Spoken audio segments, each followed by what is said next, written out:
Welcome to the Chatham House Weekly COVID-19 webinar with our distinguished fellow, David Heymman. Today we have a special guest with us again, Professor Ilona Kickbush, one of the world's leading experts in global health diplomacy and governance. She's here to guide us through the geopolitics of this pandemic.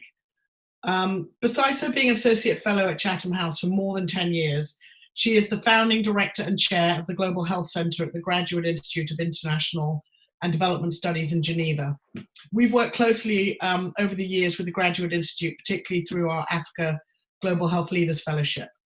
Ilona has been dubbed by the Lancet Journal as a global health reformer and the consummate insider, familiar with the workings and politics of agencies, governments, and diplomacy that form the international health enterprise, but sufficiently outside the fray to maintain a critical savvy and a sense of humor about its pitfalls. So really exciting to have you with us today, Ilona. As always, some housekeeping briefly first. This briefing is on the record and you can tweet using the hashtag #CHEvents. Questions can be submitted through the Q&A function on Zoom. Please do upvote questions you like the look of or that are similar to the one you want to ask, because the most upvoted ones are more likely to be selected. And please do state your name because we don't select anonymous questions. So it's a great pleasure to have you both with us on the webinar this week. And I think it's a great time to have you with us, Ilona, given that Monday was quite an important moment in the geopolitics of the pandemic, with the EU starting a coronavirus global response online pledging conference for heads of state and other world leaders to accelerate the development, production, and equitable access to COVID-19 vaccines, diagnostics, and therapeutics. I just want to start by zooming out a bit before we go on to what's actually happening in the geopolitics in the pandemic. Can I ask each of you to first briefly orient us by sharing your views on the importance of global cooperation, and also what are the implications if we can't get that together? So who wants to go first? Ilona, you go first. I can start, yes. Thank you very much for inviting me. It's a delight, even though I would have loved to be there personally, as I love London. Yes, where are we at? Why do we need global cooperation? Obviously, we need global cooperation because we have significant global challenges and global problems. And the most tangible of those is a global virus that threatens us all. But of course, we're facing other global challenges in the trade arena, in the environmental arena. There is no limit of global challenges, and unless we have strong global institutions that everyone is willing to contribute to, we will not be able to resolve these problems. And therefore, the push on the one hand by one group of countries is towards strengthening and to some extent reforming existing institutions, the United Nations system, which of course is over 70 years old, and you sometimes say, you know, couldn't it work a bit differently? And then there are the others who say, we don't believe in that system anymore, we want to go it alone. And that's basically where we're at right now. And maybe, I would just add that we've seen in previous pandemics, such as the influenza pandemic and the threat of an influenza pandemic with avian influenza, that countries really don't have access equally to what's available in the world. And it's just not fair in the world today to have countries that, for example, can't procure vaccines either because industrialized countries have all bought them up or because there just isn't enough production of those vaccines. So there needs to be some way that this inequality is better mitigated within the world. And one of the major ways to do that is through a strong coordinating body, such as the World Health Organization, which has shown in the past that it can do this in certain areas, especially in the area of pandemic influenza, where there's now in place a pandemic influenza preparedness framework that does provide vaccines that are available to developing countries, as well as those which can afford to pay for them. So just to follow up on that, well, David, I think Lona, I think you did answer this, is if we don't have the level of cooperation that makes things fairer, what happens? I mean, what are the implications if we don't do it? Well, we've already Well, it's seen two that. things. Oh, go ahead, Go ahead. Well, it's two things basically, as I think we alluded to. One is that unless we all work together, we all won't be safe. So it's something that applies to the whole world. But the other issue is if we don't work together, we are going to increase global inequalities. We're going to exclude poor and vulnerable countries and populations. And we're going to give up at least what we have considered to be our Western values. So it has those two components. There's a level of enlightened self-interest, as some people say. If we help others, if we work together, we'll all be safe. But there is also a true moral imperative that I believe Western civilization has always been proud of, that we are also there for the weaker parts of society and of the world. And Emma, I would just add to that. We've seen the headlines already where some countries have, for example, bought the masks that were destined for another country and paid a higher price to get them. We've seen unfairness just between industrialized countries, let alone any of the equalities getting to the developing countries.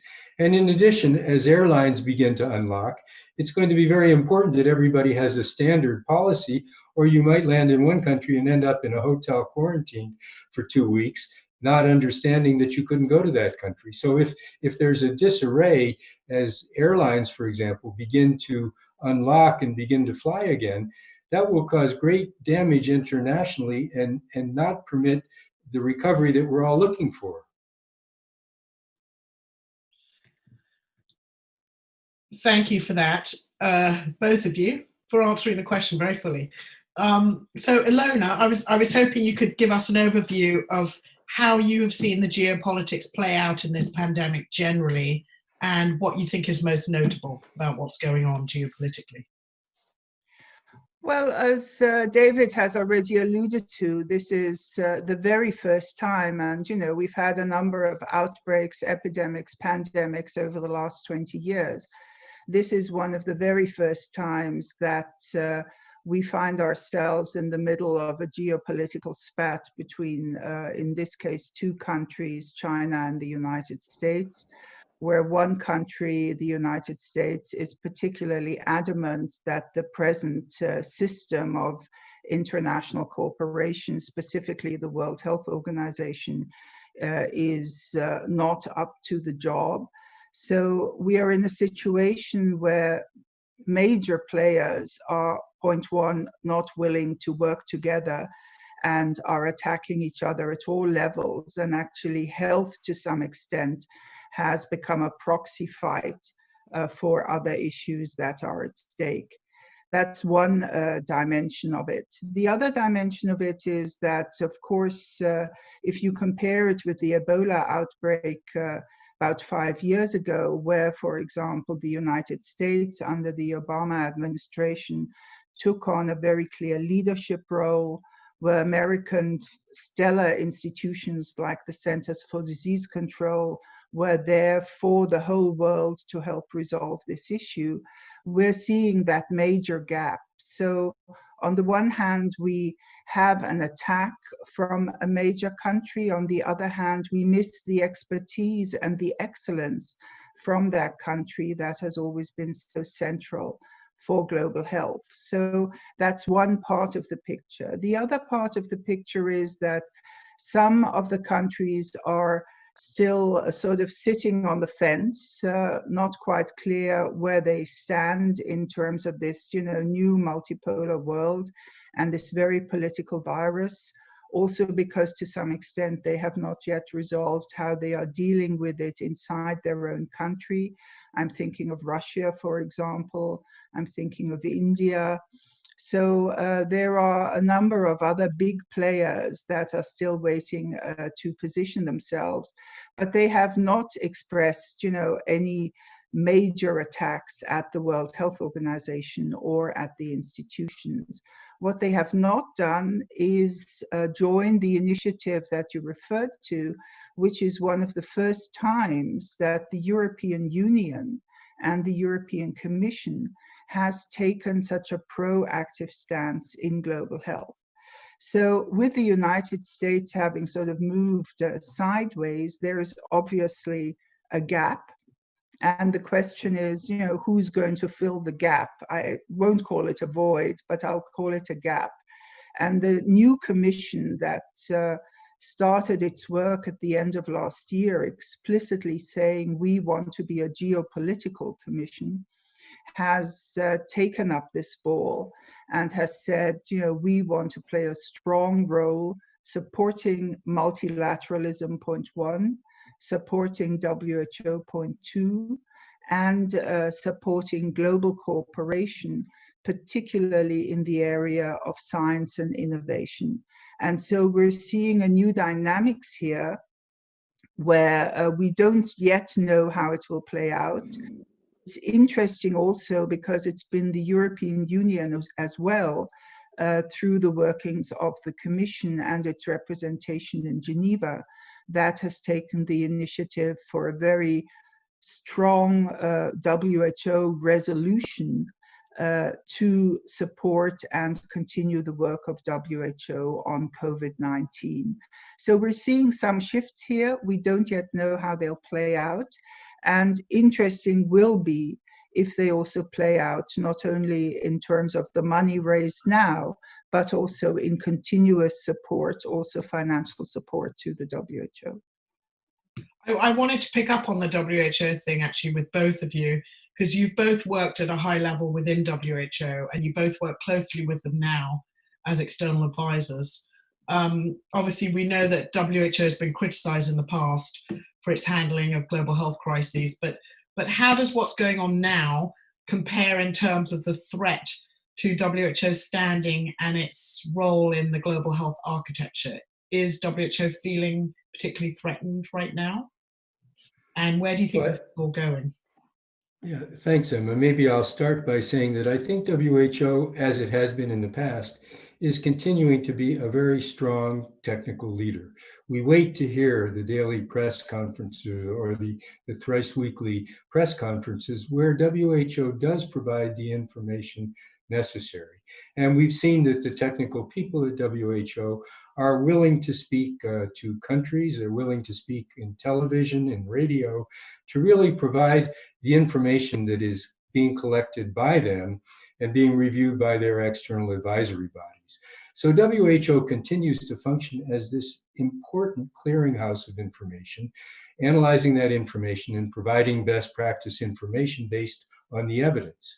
And at the same time, we see a world where others are joining in with this. For example, the medical journals are rapidly peer reviewing and publishing information on the websites in front of their paywalls so that everybody has access.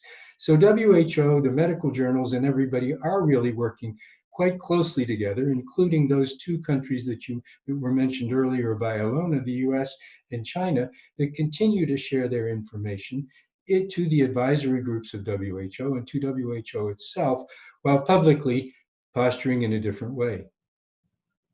But David, do you think that what is going on now, the attacks on WHO, are particularly worse than we've seen ever before? Or is this par for the course with these global health crises that WHO gets in the line of fire? Is there something special about what's going on now? WHO has always been in the line of fire, that's clear, and it depends on what countries want and what countries want WHO to deliver.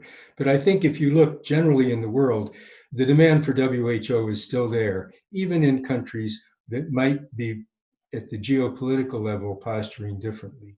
Because there are weekly calls with the Director General where all countries that are invited participate, including the United States and China at very high levels, talking with the Director General about this pandemic. So what's visible publicly is not what's occurring within the WHO, but Ilona will have other views on that as well, I'm sure. Ilona? Yeah, I think first of all, we need to add that WHO is, not just Geneva, and some people like to think of Geneva being this, a strange bureaucracy where bureaucrats sit around pushing papers. I mean, WHO now has very well functioning regional offices, particularly the African office that used to be very, very weak 10 years ago, is working hard to address this pandemic within African countries.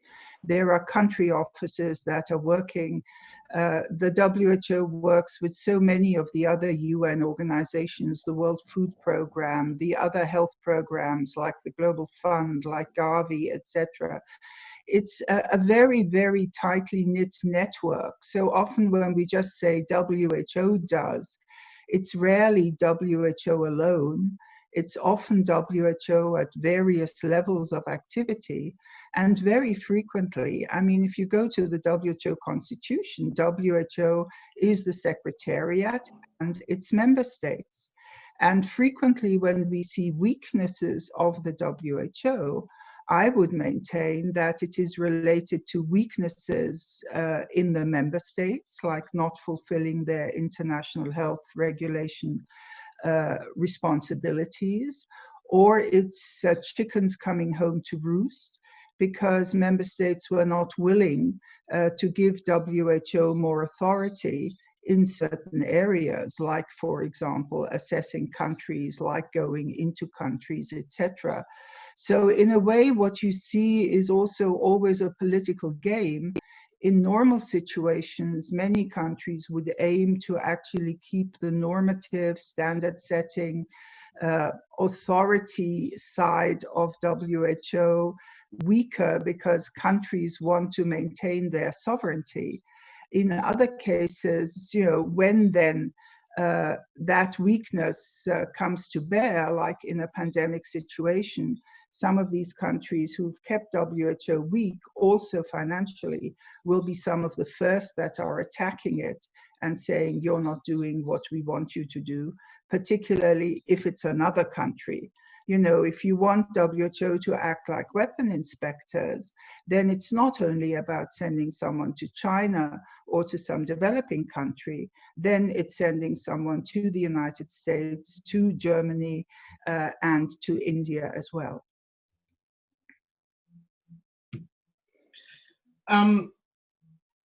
To get back to the global cooperation, given that the things that are being discussed have been recommended for a while, and despite these commitments we've heard about and the money raised, what are the prospects for this global cooperation really happening now, especially given the national protectionism we're seeing over supplies? Do you think the environment is ripe?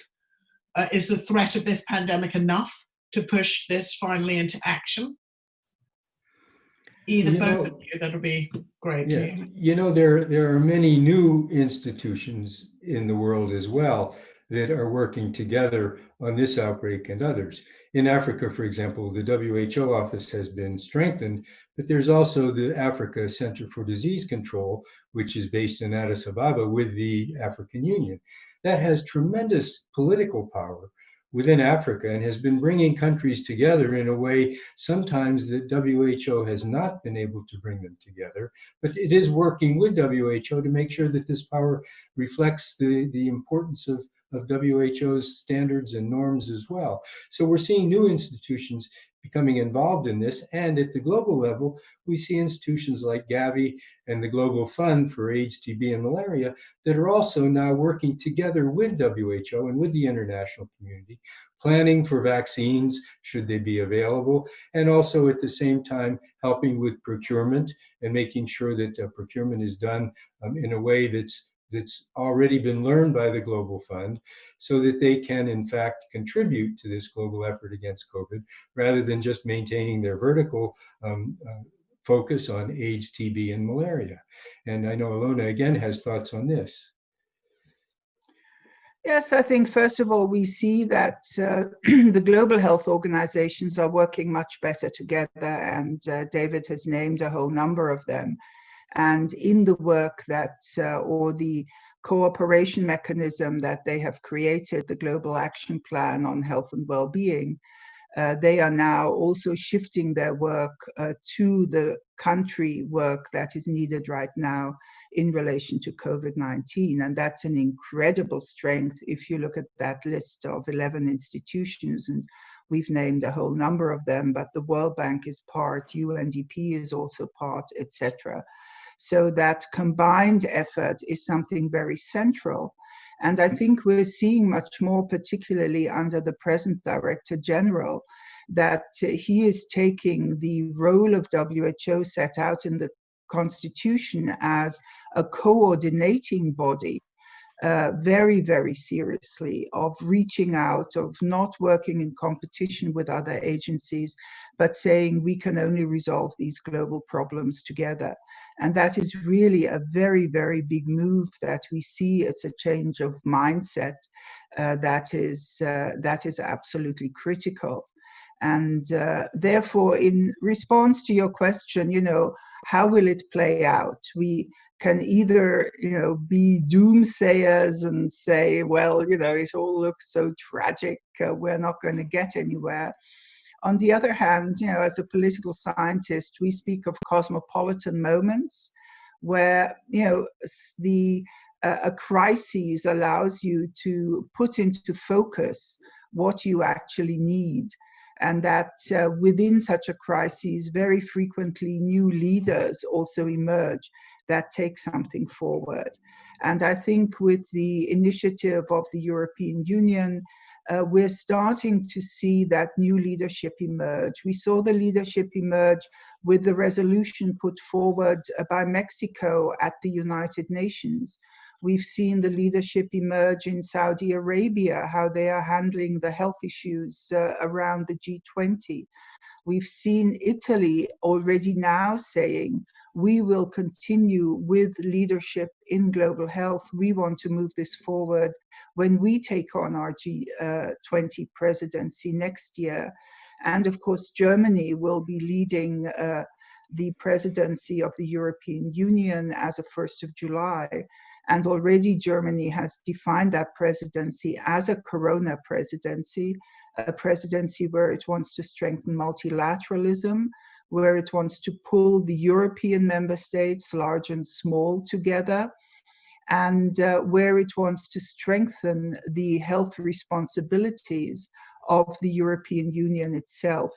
You might know there is also, we mentioned the Africa CDC, there is a European CDC. It's located in Stockholm, and voices have gotten louder and louder within the European member states that this European CDC needs to be strengthened considerably and work in new ways with the national CDCs.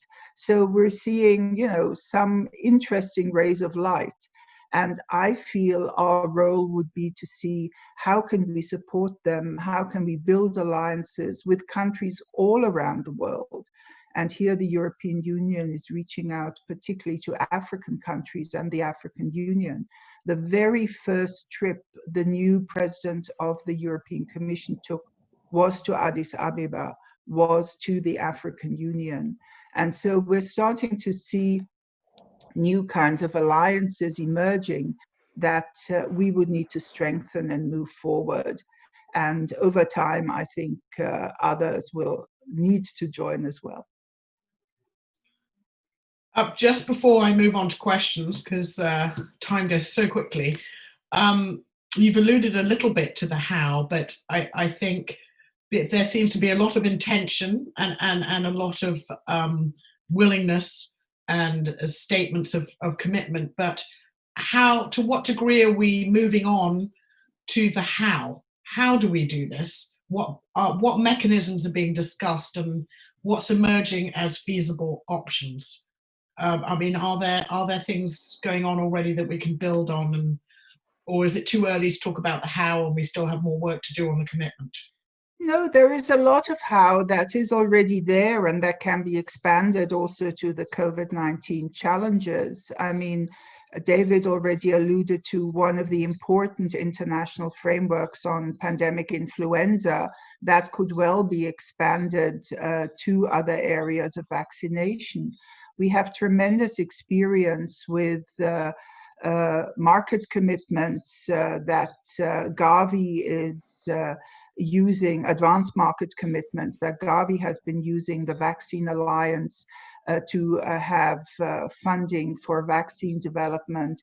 We have the procurement experiences of the Global Fund. We have, and of course, we have the international health regulations. Now, step one would definitely be, come on, let's finally implement at country level what we have agreed to do in the international health regulations about 15 years ago. Now, that would be a really, really nice step forward. There are, in the reform proposals that are being put forward, repetitions, I would say, of other suggestions that again have been around at least 10 years of, where those international health regulations could be adapted, where WHO could be strengthened, where countries might need to give some of their sovereignty. So we have a lot of instruments. We can visit them. We can say, how can we use them? How can we make them better? There are some people who say we should take the Framework Convention on Tobacco Control as an example and develop a Framework Convention on Pandemic Preparedness and Response.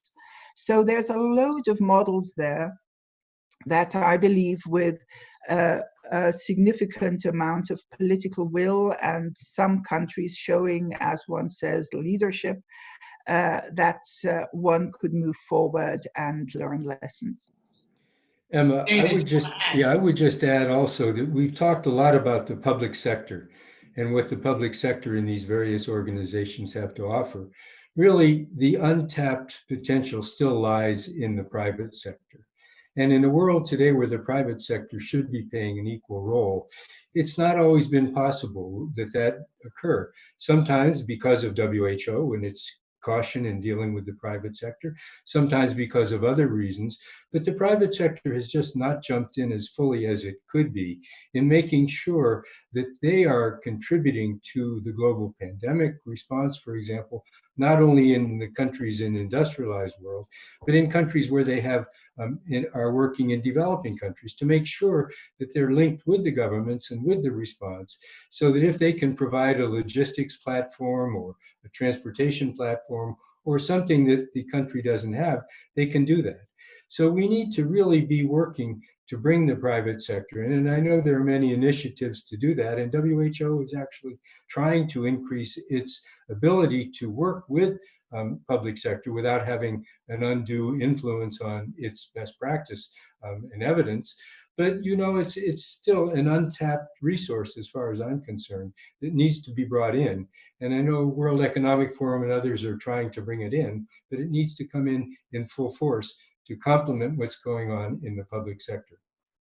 Emma, if I can just add one dimension here that is really important. We frequently talk, of the companies and the large private conglomerates, one could say, or also of the big tech industry, etc., which is becoming more and more important in this context.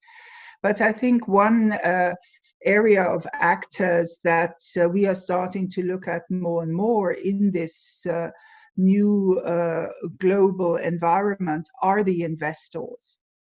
And actually the investors can have significant influence on how the various companies in which they are investing, how they act, what global responsibility they show, etc.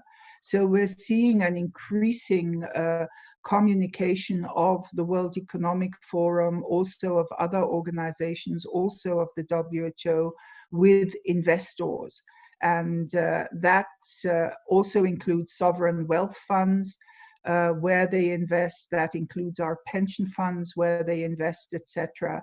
And it includes the private equity investors that can really shape companies and can help shape our future. And that's an enormous responsibility, and they must also be held accountable, not just the individual companies. Okay, thank you for that. I must move on to questions now. The most upvoted question is from Sumbal Javed. Would you consider COVID-19 pandemic a failure of global health diplomacy? What has this pandemic taught us in terms of global health diplomacy? Ilona, Shall I? please. Well, it's definitely to some extent a failure of international cooperation, and that is, the issues that we've talked about before. So the health diplomacy is basically starting now, or the special focus of the health diplomacy is now how do we find better instruments, mechanisms, approaches, financing, etc., for the crises. And therefore, I think that needs to be the focus of global health diplomacy right now. There is also a very important dimension, and David alluded to it earlier, is that global health diplomacy and science diplomacy are coming together more and more. That the international cooperation of scientific institutions, of researchers, of innovators is becoming so critical as we want to develop vaccines, diagnostics, and therapeutics. And therefore, that coming together of the health diplomacy side and the science diplomacy side will be critical, particularly as some countries definitely would prefer that certain scientific results would first be available to themselves only initially, rather than sharing. And I think the greatest challenge to global health diplomacy right now is to make sure that the vaccines, diagnostics, and therapeutics become a global public good. Can you, both of you, actually, this is something I forgot to ask you, this concept of global public good. Could you briefly explain what that means and why that's important and where we are with it? Well, a global good, in my view, is either information or guidance to countries or an actual product. And certainly a vaccine will be considered a global good because it's necessary in all countries of the world if we want to stop this pandemic at the rate that it's going now. Remember, we don't know the destiny yet of this virus, but assumptions are that it will continue to be with us at least for a time.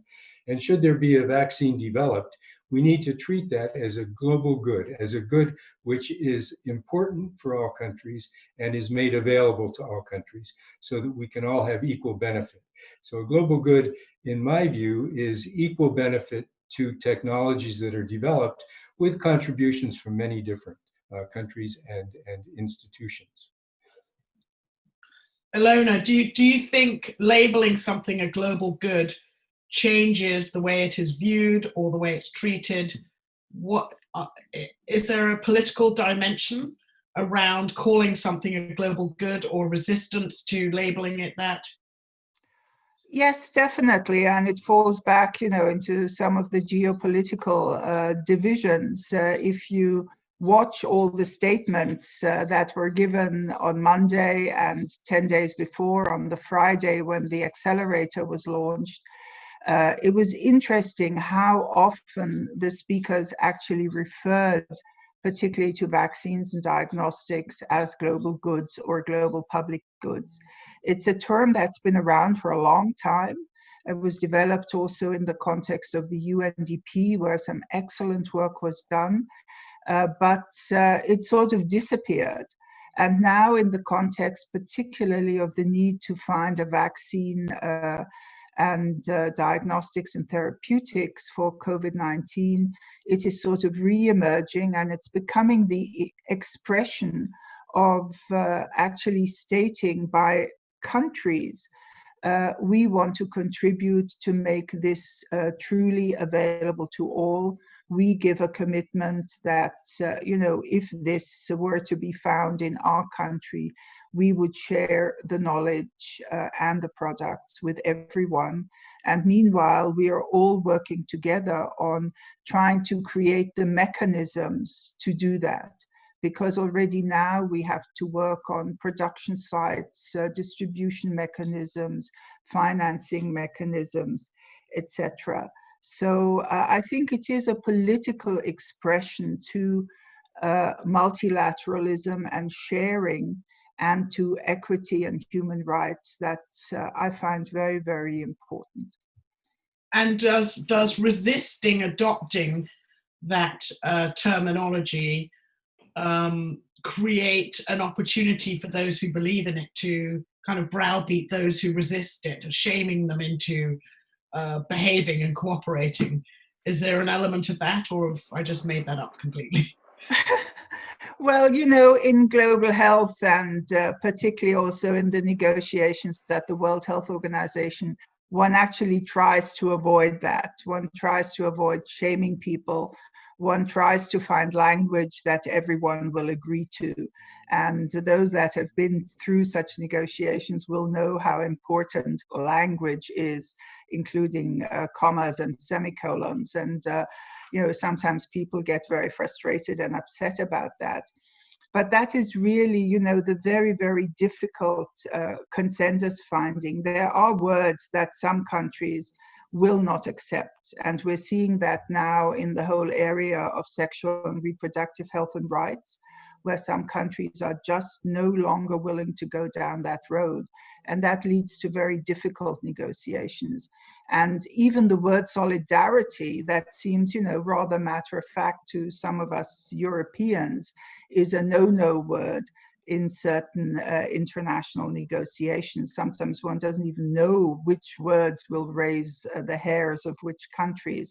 So it's a very difficult thing. But initially, you know, you make your position clear, and you make your position clear through a word maybe like global goods, and then you negotiate to find the consensus.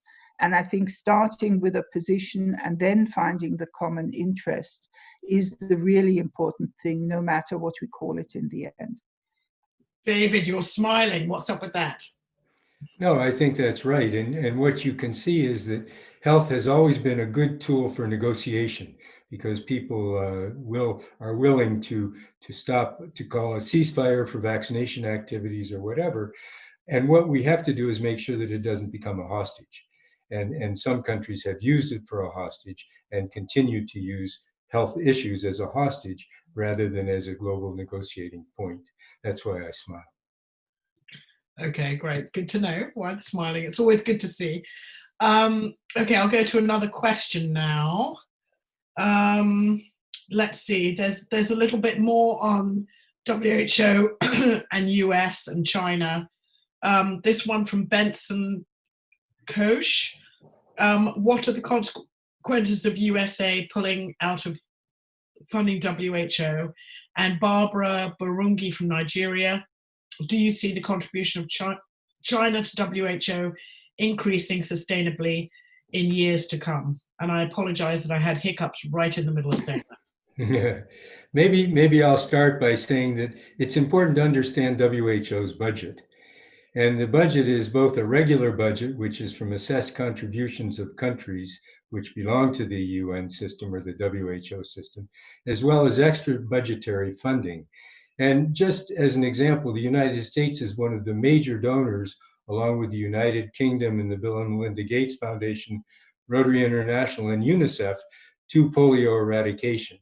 And if the US should withdraw its specific funding for polio eradication, it would set back that program even more than it's already been set back because of the COVID pandemic.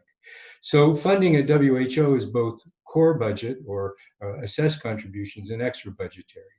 Ilona can talk a lot about the core budget and what that might do, but the extra budgetary funding from a country like the United States is very important for specific activities, but at the same time, it does skew the way the WHO works to work where there is more money. And Ilona has some good views on that, I know, so I'm going to turn over to Ilona to complete what I've said. Well, thank you, David. And I think, you know, the starting point is the assessed contributions that have been kept at zero nominal growth since the 1980s, actually because of US President Reagan, who also threatened to stop funding the WHO at one point. He actually threatened to defund the United Nations, and then Ted Turner came in to pay the arrears of the United States, and the compromise was that the assessed contributions to the UN of the US were slightly reduced. There used to be 25%, and also that at least in the organization of the WHO, there was no more budgetary increase of the assessed contributions. That led to the problem that we have now, that the work of WHO, which member states have expanded continuously in the programs of work, is now funded 20% by the assessed contributions and 80% by voluntary contributions. There is a move to say this cannot continue. And there have been proposals to increase the assessed contributions, and there will be a new initiative to do so. Actually, some commentators are suggesting if China wants to play a stronger role in the World Health Organization, it could do nothing better than to spearhead the movement towards an increase in assessed contributions of at least 50%. Germany and some countries and some of the commissions and committees after the Ebola crisis suggested a 10% increase, which is, as we say in German, a drop on a hot stone. So there's very much a strategic necessity to say, let us revisit this relationship between assessed and voluntary contributions, and particularly if countries want a strong emergency response program of the WHO. Interestingly enough, that program was only funded 80% by the member states, even though they created it. And also the contingency fund for emergency response, which the member states created, was long dependent on contributions by about 2 or 3 countries because nobody took it seriously. So I think, there's a lot that member states have to think about, and I'm sure we will probably see a renewed push to increase the assessed contributions with a particular view to strengthening the emergency response program, making sure it can work properly, it can probably expand, and that it can respond very, very quickly. Okay, thank you. We're running low on time, so I'm going to ask the last question, and I'm sorry about this, but it keeps coming up, and it has been revived this week with statements from the US administration. I think it's got a scientific element and a geopolitical element. And this is the questions being raised about the origin of the virus. So this seems to have been linked to the Nobel Prize winner Luc Montagnier, who was involved with discovering the AIDS virus, said he thinks the virus was artificially created in the Wuhan lab. And the claim's been dismissed by many scientists as a conspiracy theory, but it's still lingering, stoked up recently by President Trump's expressed suspicions about a link with the lab. So David, maybe you could explain the sciencey bit in terms of whether there are hallmarks of a manufactured virus versus a natural virus, the possibility that there could have been biosafety slip. And Ilona, I'd like to ask you whether you think there may be any geopolitics at play here with this seemingly persistent theory that keeps popping up.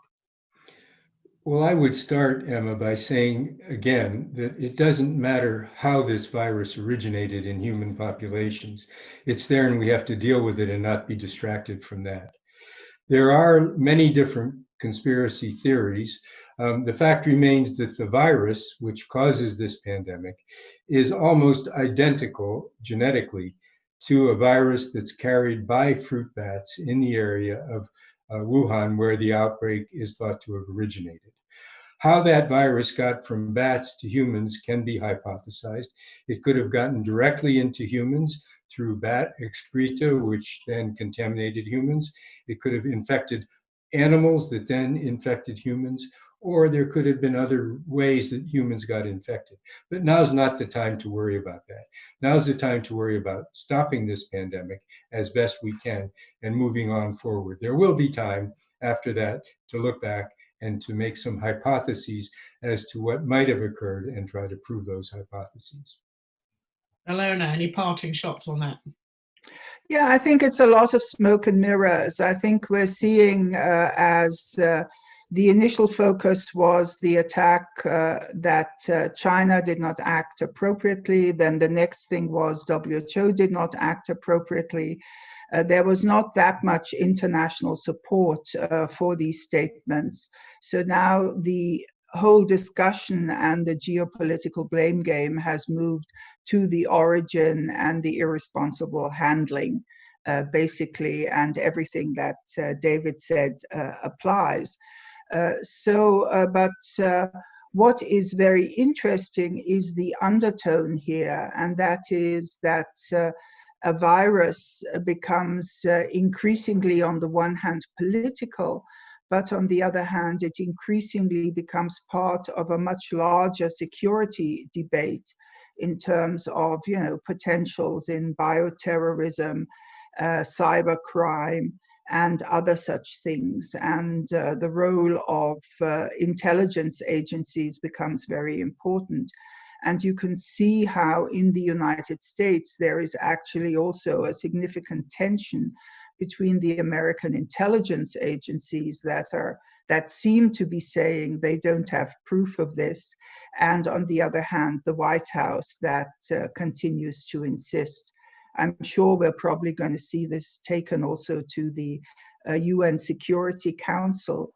So it also shows you how incredibly intersectoral this whole issue is, how quickly viruses become political, and how they actually don't only affect the economy, they affect security matters and a whole range of other very, very difficult issues to resolve that definitely cannot be resolved in the World Health Organization. Thank you. That's a really sobering way to end. Thank you both for being with us. A really fascinating conversation I found today. And so we're going to close up now, just to say that the full recording of this will be on the Chatham House website this afternoon. If there are any journalists that may want to follow up with David or Ilona, please go through the press office to book an interview. And if you want to see more of Ilona's take on the geopolitics, she has a rather nifty hashtag that she uses on Twitter called Politvirus, and it's all there. So other than that, please join us same time next week when we'll be talking all things vaccines with David and vaccines global heavyweight Professor David Salisbury. So that's it for today, and thank you all for joining us, and thank you, David and Ilona. Thank you very much for having me. Thanks. Thanks very much.